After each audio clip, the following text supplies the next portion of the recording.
এটি কি কেবলই একটি ছবি? উত্তর একদমই না। এই একটি ছবির পেছনে লুকিয়ে আছে বন্ধুত্বের সবচেয়ে খাঁটি সংজ্ঞা।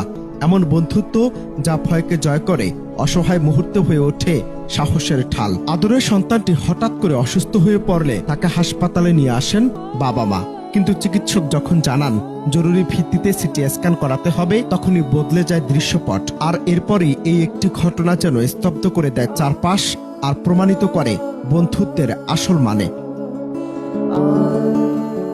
ছোট এই মানুষটি একা সিটি স্ক্যান রুমে ঢুকতে রাজি নয়। চারপাশে যন্ত্রপাতি, অচেনা শব্দ, সব মিলে শিশুটির ভয় যেন চোখ মুখে স্পষ্ট। একে একে ব্যর্থ হন চিকিৎসক, নার্স, এমনকি বাবা মাও। দীর্ঘ 2 থেকে 3 ঘন্টা ধরে বাবা মা এবং চিকিৎসকরা তাকে বোঝানোর আপ্রাণ চেষ্টা করে যখন ব্যর্থ হলেন, তখন পরিস্থিতির ভয়াবহতা এবং অসহায়ত্বে শিশুটির চোখ ভরে উঠছিল কান্নায়। একদিকে গুরুতর অসুস্থতা, অন্যদিকে অজানা আতঙ্ক, সব মিলিয়ে এক চরম অনিশ্চয়তার মুখে দাঁড়িয়েছিল শিশুটির পরিবার।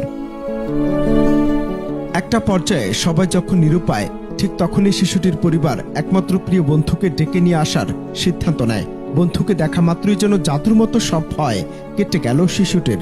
তবে তার একটি শর্ত, একা নয়, দুজনে একসাথে ওই যান্ত্রিক কক্ষের ভেতরে যাবে।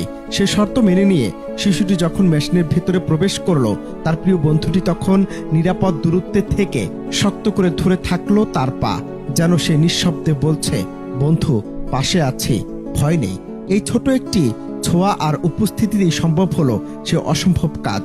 সফলভাবে সম্পন্ন হলো জীবনের অত্যন্ত জরুরি এক পরীক্ষা। সম্প্রতি সামাজিক যোগাযোগ মাধ্যমে ছড়িয়ে পড়া এই চিত্রটি যেন আমাদের চোখে আঙ্গুল দিয়ে দেখিয়ে দিল যে বন্ধুত্ব কেবল গল্প উপন্যাসের পাতায় সীমাবদ্ধ নয়। বিপদের সময় যখন রক্ত আর সম্পর্কের বাঁধন ব্যর্থ হয়, তখন এই নিঃস্বার্থ টানুই হয়ে ওঠে বেঁচে থাকার একমাত্র অবলম্বন। সামাজিক যোগাযোগ মাধ্যমের কল্যাণে জানা যায় ঘটনাটি জয়পুরহাট ফেমাস হেলথ কেয়ার ল্যাবের, যদিও ঘটনার স্থান শতভাগ নিশ্চিত হওয়া যায়নি।